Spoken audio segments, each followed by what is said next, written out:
It's the Ross Tucker Football Podcast. Oh, yeah, it is.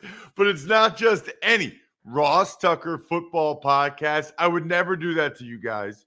It is a Monster Monday, presented, of course, by DraftKings, and it is a new week, and it's basically football week. Everybody starts training camp this week, including today's guest, Panthers tight end Colin Thompson, who has his own podcast network, by the way, whose senior year state championship game I called. We'll get to all that momentarily, just the emotions, the feelings going into training camp. There's a lot to get to with Colin. I will make sure everybody knows new week means new opportunity to be winners, to spread the word via social media, at Ross Tucker NFL, at Ross Tucker Pod. Please, it's football season. Engage. Or just to take advantage of any of our sponsors. You'll hear from ExpressVPN, Express Clothing today, Athletic Greens later on in the week, and you have a chance to win whatever you want. Signed press pass, card, picture, whatever. And then the YouTube shout out, which I love. I did one of these videos over the weekend, youtube.com/Ross Tucker NFL. Just subscribe and then comment. You can even let me know that you're new. That flashes to me as well. youtube.com/Ross Tucker NFL. Lot to get to. Kyler Murray signed a deal after our last show last Thursday. But first, it's Colin Thompson's Big Show time. The Big Show. Colin, I got so many things I want to talk to you about. It's not even funny. So first of all, I don't even know where I want to start. I'm going to start with this. It's Monday morning. When do you report to training camp? Tuesday at around midday. Midday Tuesday. Okay. So it's been a long time for me, since 2007. So take all of my listeners and viewers, take them all into your brain, into your belly. Give me the emotions. Be real. Be honest. I'll say this, Ross, and you know this because you do remember this. I know it was a while ago. First off, what you guys did, and it's great to be on the show. I'll say that. First off, thanks for having me. You're someone I look up to in this business. I told you that via text. Grew up listening to you, called my high school game in the state title. I watched you do Eagles preseason growing up. And, I obviously followed your footsteps with the podcast. So, again, I appreciate you trailblazing and, guys like me trying to follow in your lead. But let me go back to first off is a little bit different game when you guys were in it in 07. I was still part of that in youth football and high school football with the 2-a-days and 3-a-days and the one water break. That wasn't too long ago, folks. I don't think people realize that was not that long ago. Now, I wasn't in the NFL doing it, but, youth football and high school football was hard enough. So props to you. We're a little bit spoiled now, at least compared to what you guys did. I felt pretty good mindset-wise, but I woke up this morning and I was like, oh, man, I'm already a little sore and I'm not even there yet. Maybe did I give myself enough rest time? Am I feeling fresh? Have I put the prep in? And I have. So it's a unique feeling as we get closer. Like I said, I woke up this morning, the feet are cracking, the body's shaking. I'm saying, all right, well, here we go. We got another, 180, 200 days of this to go. But I'm excited because I'm just blessed to be in this league. I think we all are. We all have different journeys. Mine is fairly unique. In the sense that I was undrafted and had emergency appendectomy with the Giants, got cut after the first preseason game after playing, 5 reps, and then was out for 10 weeks. And the Bears called when Zach Miller blew his leg out, and I showed up and shockingly won a tight end workout against tight ends that were better than me, I thought. And I was there for a year, and then the day they traded for Khalil Mack, they cut me. But I've had a great training camp, I thought, or did pretty good at least. We had a lot of tight ends. Phillies fans, the Eagles fans know Trey Burton was one of them, and we had a lot of guys there, a really good group. And then I went AAF, Birmingham Iron, played for local product Tim Lewis, who was a childhood, idol of mine. I sat behind my mom in high school, and I grew up, going to Tim's games when he was coaching in Pittsburgh and the Giants. So I played it, 5 games in the AAF, and that folded. And then I went to the XFL through a connection in the AAF, and then that folded because of COVID. And then Coach Rule called and said, hey, you want to come play for us in Carolina? I liked your tape in the XFL, and I've been here 3 years. I got medically disqualified in college at Florida and had to transfer from Florida because of 2 broken feet. And, went to Temple and inched my way back and was part of that unbelievable team there. And just incredible journey it's been. So I'm just blessed to be in this league. That's where my mindset is. And I know that's cliche, and a lot of guys say that, but I truly am. I've worked probably 6 or 7 jobs outside of football. I've called games on the radio. I've called, in Temple. I traveled with the team for 3 years doing color commentary. I lived in Cape May where we reside, and now reside in Annapolis, Maryland. And I would drive an hour and a half every day, every other day to Philly to do Eagles pre and post game live when I was out of the league. I've hustled. I started a media company. It's, that's not for long media. NFL stands for not for long. So I started that when I got cut by the Giants, and, now we have 6 shows. So I've definitely, kept a lot of pots going, and it's helped me, focus and clear my mind away from football, but dial in when I need to. But in a long roundabout way to answer your question, how I feel for training camp, I'm excited. Made a lot of changes personally to my game to make myself better, to make this team better in Carolina, and I'm excited to see how they pay off. Man, so you one of the things I was going to ask you is to go through all your transactions. So you kind of beat me to the punch there, which is amazing. I mean, I knew you had a bunch, and I was going to be curious. It's funny. It's almost like no matter how many you have, you're still able to remember them all. You know what I mean? Like I played for 5 teams in 7 years, but you played 3 different leagues and all kinds of stuff. It's funny, Colin, because what I remember around this time is maybe like July 10th to the 20th or 24th or something. I'd kind of be dreading training camp. Like, this is going to be awful. And it was bad back then. I mean, it was bad. But then like a couple days out, it would totally switch. And it would be like, I'm tired of dreading it. I just want to start it now. I just want to start it now. I just want to do it. I'm ready to go kill some guys. Like I'm ready to go earn this. Like, let's do it. I can't remember what day it was, but there's always like a flip switch, which is funny. What's your status there? Like break down the tight end room in Carolina and what your role was last year. And are you battling for a roster spot? Are you battling to be the number 2 guy? Sort of, and I know you're always competing to start and the whole deal, but sort of what if I read the Carolina beat writers, what would they say that your role is for the team? My role has kind of been the same since it's been here.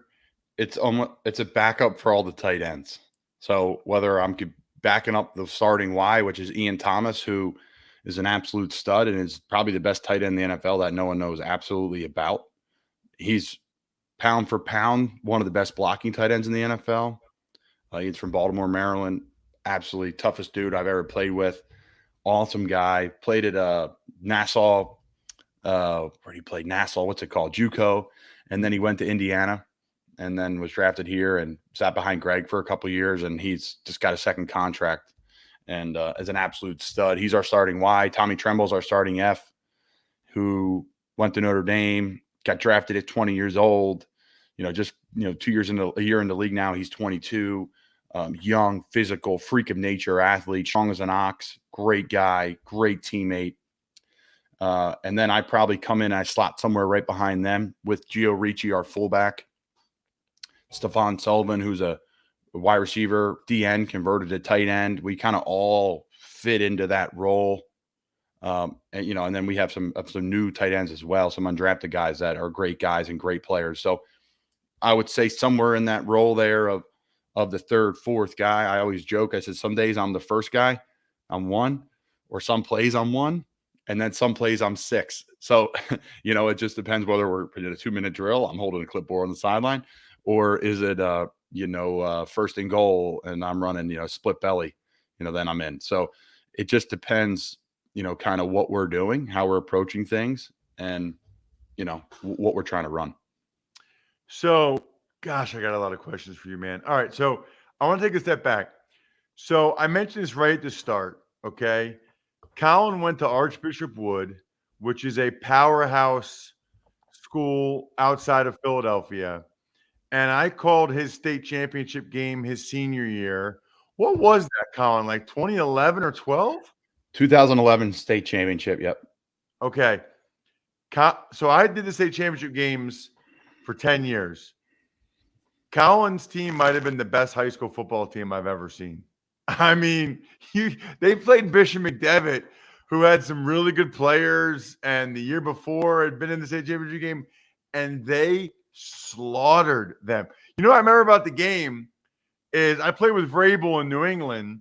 So Vrabel and Luke Fickle and Urban Meyer came to the game for Noah Spence, who was Bishop McDevitt's stud D end. So I'm on the sideline before the game talking with them, but I had prepped for you guys. So I was like, well, that O-lineman's going to Boston College. That guy's going here. That running back's going to Rutgers. That running back's going to Temple. That tight end's going to Florida. And Urban Meyer looks at me and says, I want to meet the coach. So I don't know if you remember this.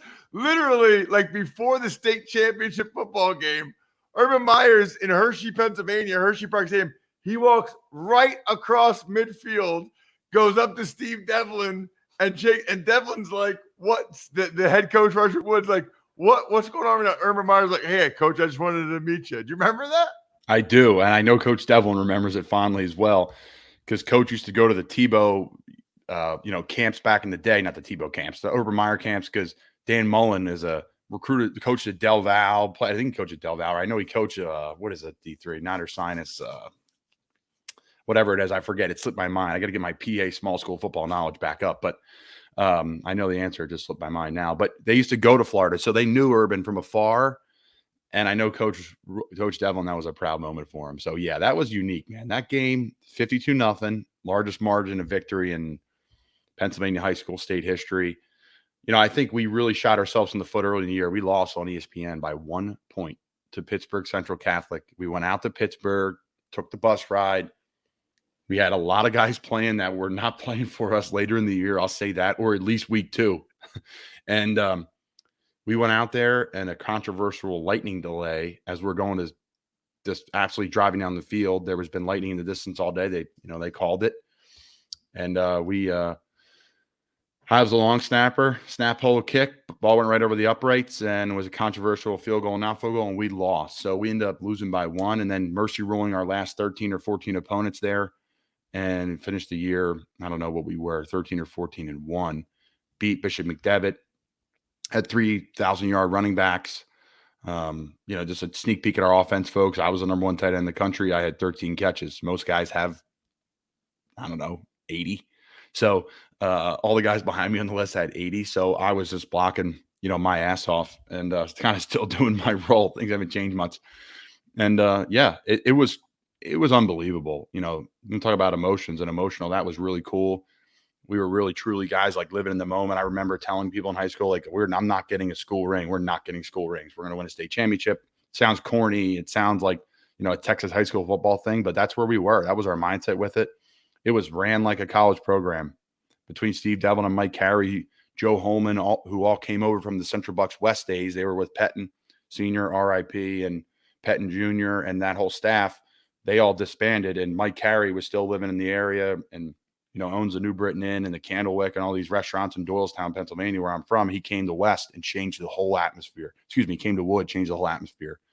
And Wood's, never been this, the same sense of what it was before Steve and Mike got there. And now it's a powerhouse in the area. We got 4 or 5 guys, 6 guys in the NFL now.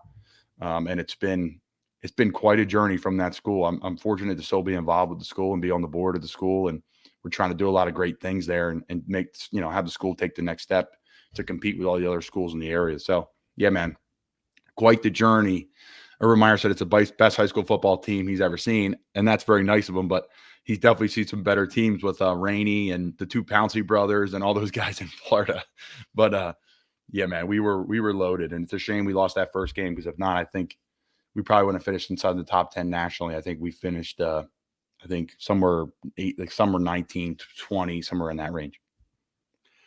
Speaking of competing, got to ask you your read on the quarterback competition that they're calling it in Carolina. You knew I had to ask you at least one question about this. You know what's funny?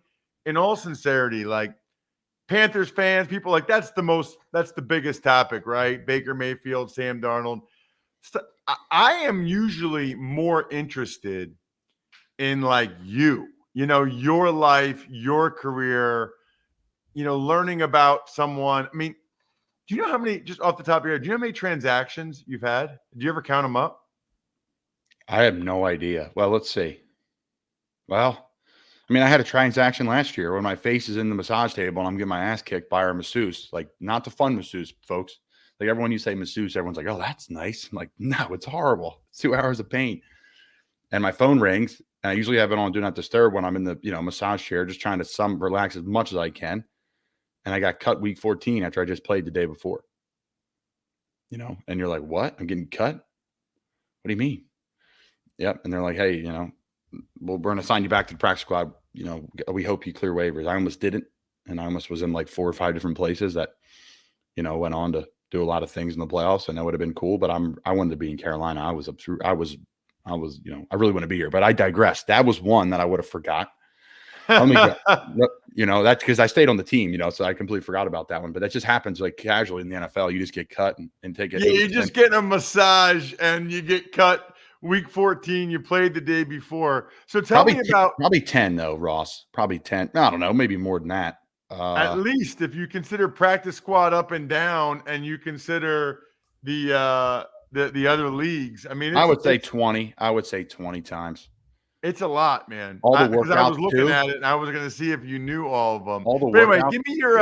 The other thing that's funny too is like when someone's talking about themselves and their life, they feel free to speak freely, right, and kind of say, their emotions, whatever. Now, I want everyone to watch this now. Now I'm going to ask him about Sam Darnold, Baker Mayfield. Watch Colin. Watch the temple. The switch flipped, and watch how like politically correct and professional he answers this.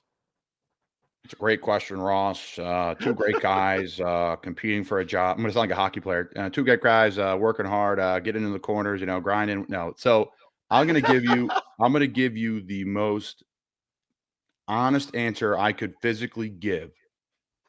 So Coach Rule's not upset with me. And I've actually, Zach, I've been on Zach Gelb's show about this, and he was throwing it in my face. It happened, and Zach's a Temple grad, and he's got a national show, and he's a great guy, and I love him. But he was like 4 or 5 questions. It's like, boom, boom, who's going to win? Who do you think? I'm like, hold on, man, let's pump the brakes. So I was able to spend some time with him this weekend. We had a kind of mini players retreat. We ran routes on air, and we had food catered and hung out with Christian's house and just chilled out on the boat. It was just good time with the guys. It was great.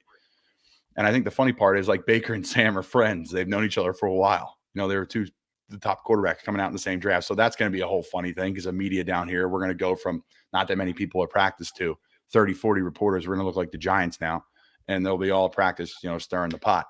But to answer your question, I always say this, and I'm just trying to be transparent as possible. If you look at what the deal that was done, I put my GM hat on, to add a top pick in the draft for what they added him for to your football team is an unbelievable thing for what we did in Carolina. Again, that's above my pay grade. That's just my opinion. Like, hey, that's pretty sweet. It's one of the top quarterbacks in the NFL, number 1 pick, and he's on our team for that. We didn't give up a player. You hate to see players leave. I know you've been on teams where players got traded. There was probably some of your friends. So on that cap, awesome. If you're also the GM, you get to add now 2 quarterbacks. Really, I love our whole room, PJ Walker, Matt Corral. Don't forget about them. Pretty good room. You get to add a player like Baker Mayfield to your roster. Like, whatever happens and whoever wins, and again, out of my control and in their control. And I mean, it's great for the team. So Baker is like a team guy. He's all about like the boys, he's like the perfect guy to insert into a team. So I'll say that it's up to them, and it's up to me to do my job. And I know that's so cliche, but it's so true. There's plays last year where everyone's like, Sam Darnold can't make a throw. Well, did you see Colin Thompson against the Eagles who jump set and Barrett beat him inside and Sam had to run for his life? Like, that's on me. That's not on Sam. Like, of course, Sam missed the guy wide open down the field because I missed my block. So that's the one thing I challenge fans, and I'm sure you do too, is like, take a picture of everything. Don't just take a picture of the quarterback. So I think they'll both be successful. All of our quarterbacks will be successful because our team is so much better. From when I got here to now, I'm just trying to make this roster, but the team is so much better. You add Bozeman, you add Corbett, you add Icky, to an offensive line that's got Pat Elflein and Taylor Moton and Cam Irving and Michael Jordan and Brady Christensen. Like that was a thing before that everyone's like, oh, Carolina, offensive line. Yeah, well, there you go. That's pretty good. We have a lot of depth there. Stud receiver, right? So, I think to me, to answer your question, if I had to give you the quote in the social media clip, I think they'll both compete for the job. Sure, the best man will win, but the team is so much better, so they're going to thrive a lot better. I think, and this too.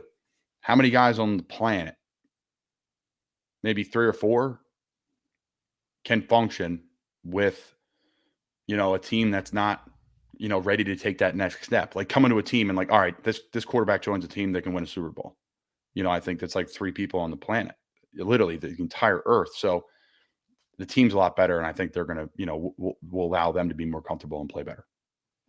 Check him out on social media at Colin Thompson TU on Twitter. He's the founder of at Not For Long Media. I love that name, by the way. At Not For Long Media. You can check out all of his shows, including his own show. Colin, really appreciate the time, man. So cool to get somebody on right before they report tomorrow. Stay healthy and go kick some ass. Ross, again, man, I look up to you. I can't thank you enough for having me on. It's a pleasure. And, good luck this season on the call. Good luck this season with the show. And anything you need, let me know. Absolutely. Take care. There he is, Colin Thompson. That was awesome, man. I can see why people like being coaches, because even just talking with him, it just gets me pumped up. It really, really does. I'm also pumped up about ExpressVPN. I can say with full confidence it's the best VPN on the market. Here's why. They don't log your activity online. Lots of cheap or free VPNs make money by selling your data to advertisers. ExpressVPN doesn't do that. Number 2, speed. ExpressVPN uses Lightway, a new VPN protocol they engineered to make user speeds faster. That's actually very important for VPNs, the speed. And then it's just easy to use. You literally just click on the app and tap one button and you're good. Protect yourself with the VPN that I use and trust when I'm traveling. Use my link, expressvpn.com/Tucker today, and get an extra 3 months free on a 1-year package. That's expressvpn.com/Tucker. Visit expressvpn.com/Tucker to learn more. Tuck's Takes. Morning, Ross. Well, it looks like Kyler Murray's Instagram is not going to be scrubbed anymore. Signs 5-year, $230.5 million extension. That's $160 million guaranteed. He's now under contract 7 years, $46.1 million annual new money. Right. So he had 2 years left on his contract. So they added 5. So it's 7 years total. They always go by the new money average. 46.1 is 0.1 more than Deshaun Watson, which makes Kyler Murray, I guess, the second highest paid quarterback in the NFL on an average per year basis behind Aaron Rodgers, which is just really just one way to calculate contracts. Even so, on some level, this is a huge win for the Arizona Cardinals in particular, but the NFL in general, because a lot of people were wondering, are we going to see fully guaranteed contracts for these guys moving forward after the Deshaun Watson deal? That didn't happen. It's $160 million guaranteed for injury. It's over $100 million fully guaranteed at signing. So he is getting that money. And I'll tell you why in a little bit, but not all full guarantees are full guarantees. But he's getting that money. So good for Kyler Murray. I love seeing guys get paid. We'll see if he can take the next step now. But over $100 million fully guaranteed. But still, the NFL, I think, is breathing a sigh of relief that the Cardinals didn't continue the precedent set by the Browns with a fully guaranteed deal at signing. Ducks takes. John Mechie, Texans rookie wide receiver, diagnosed with leukemia. He is unlikely to play football this season. That hurts.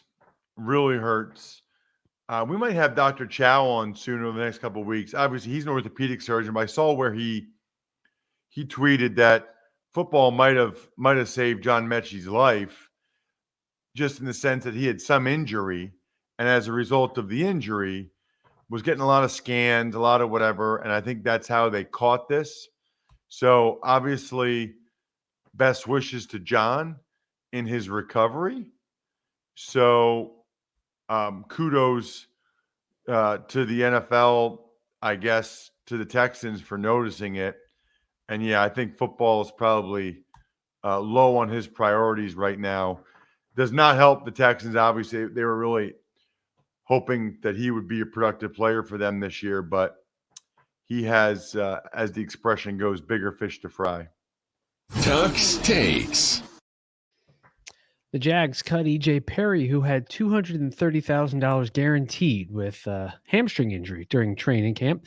Also with NFI designation. And then they sign, is it Kyle Sloter, right? Yeah. So I think it's Slaughter, actually. But that's not who I want to talk about anyway. So this is important. Nowadays, a lot of these rookies sign contracts with guaranteed money, but it's a guarantee against their salary. If you get hurt away from the team, like Perry did, and they designate you NFI, non-football injury, which is comical, but in fairness to them, they don't know how. He could have been running on the beach, right? They don't know how he got injured. They don't have to give him any of the money. Can you imagine, Bri, being 23, 24 years old, and you're thinking worst case scenario, I'm getting 230 grand, and I'll be on at least somebody's practice squad probably. And maybe he still will be, but the Jaguars don't owe him $1. So he went from going to be battling his butt off to be the third quarterback in Jacksonville or at worst on practice squad and getting $230,000 at age 24 to zero. I mean, I would be sick. I feel so bad for him because he's out 3 to 4 weeks. So by the time he even is healthy enough, it's going to be too late. He's going to miss all of training camp. He's a guy who's going to have to go to another league. Maybe someone will still like him enough that they put him on a practice squad this year. I don't know. He might have to play in the XFL or might have to do it like Colin did, do it the hard way in the spring. Ducks takes.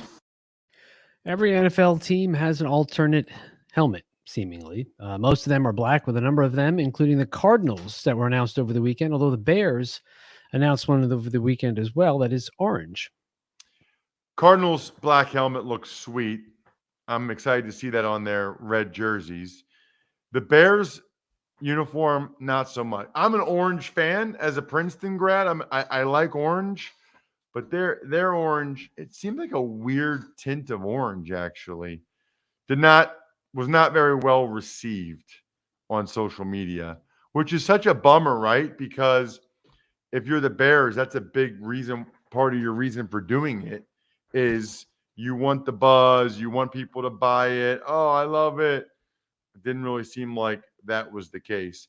It did seem like it was the case, Bri, that I was rocking my Express Polo this weekend at the beach. Check me out, social media, at Ross Tucker NFL. I love their textures, their patterns. And I told you guys before, the ability to wear like a polo to the beach or wear a polo when you're going out like with shorts or slacks and you look very dressed up. Love it. Love polo versatility. Love Express. Find an outfit for every destination Express, online or in store. Tux Takes. And finally, a lot of players starting camp on PUP, as you mentioned earlier. Usually no big deal, but situations like Roger Saffold in Buffalo having a rib issue after a car accident, that's something to monitor, as is Packers. David Bakhtiari, yet again, not ready in Green Bay. Very worried about Bakhtiari. Very worried about whether or not he ever plays football again. Doesn't seem like a good situation.